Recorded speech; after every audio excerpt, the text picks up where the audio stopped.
Hi there everyone, this is Jake Rodriguez Pomperada from Bacolod City, Negros Occidental Philippines. In this tutorial video, we will write a very simple Java program that will display a message on the screen, Hello World. Before we start, if you like this video tutorial, please click the like button, share, leave a comment in the comment section of this video tutorial, and subscribe to my channel for more upcoming video tutorials. So let's get started. Okay, so we are using Eclipse as my IDE in writing our Java program, Hello World Java program. So we are already here in our Eclipse IDE. Actually, you can use any kind of integrated development environment or text editor in Java programming, but one of the most popular IDE that is being used not only in school but also in IT industry is about Eclipse IDE. It is free. So first we will go to File, New, select Java Project.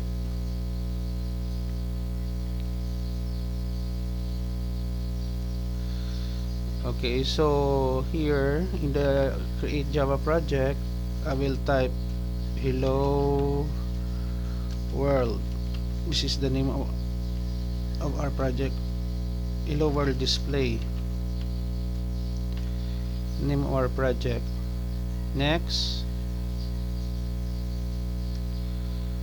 Okay, let us click finish. Now we have already here the package explorer, so we will go to src for our source. So right click, new, select new class, then enable us to create the Java class file. Now, so source, let's say for example we have here Hello World.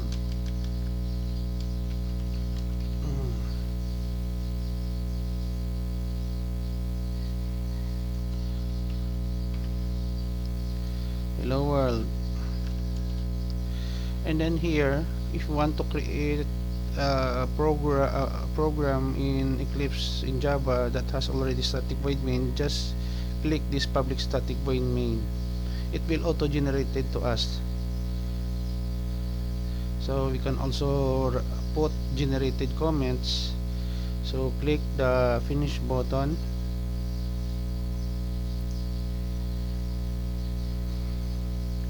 and then let us wait. Okay, so we have already the generated blueprint of our Java program. So we have here the author, Jacob. Jacob is the name of my son. So let us replace Jake Rodriguez Pomperada. So here we can remove this one, and then we can type system out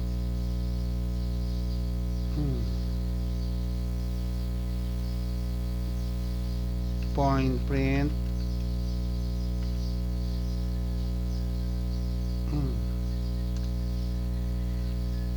Hello World. Okay, system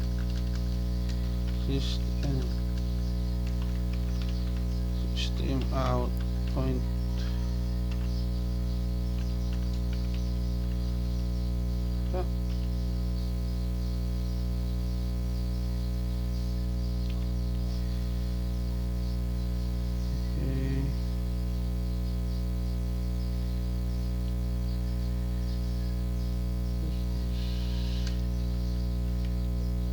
can add additional message on the bottom, no?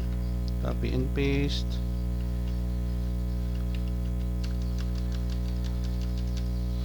Welcome to Java programming.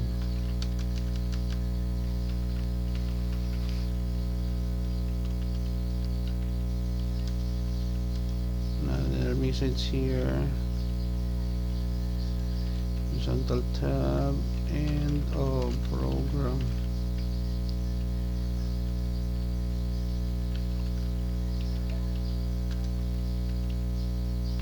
Okay, so we have already done, no?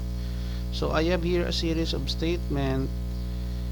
So we have here hello world, horizontal tab, \t, welcome to Java programming,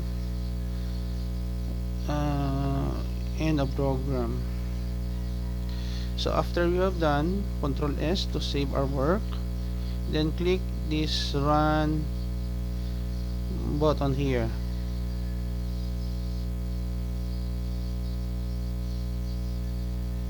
Check if there is a syntax error. Okay, it's running already, no? So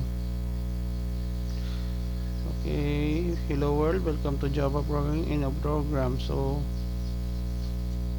you can still improve, no, if we want to.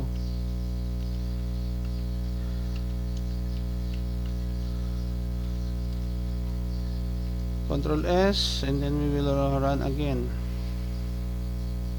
Okay, so we have already here the results that we want, no? So the first message is hello world, the second message welcome to Java programming, and then the third is end of the program. This is very easy, no, sample program in Java programming. I hope guys that you have learned something new in this sample program that I wrote in Java Hello World program. All beginners in Java programming should be familiar with these basic programs in Java, just like Hello World. Before we end, if you like this video tutorial, please click the like button, leave a comment in the comment section of this video tutorial, share and subscribe to my channel for more upcoming video tutorials. Thank you very much guys for watching. Until to the next tutorial, this is Jake Rodriguez Pomprada from Bacolod City, Negros Occidental, Philippines. Bye bye for now.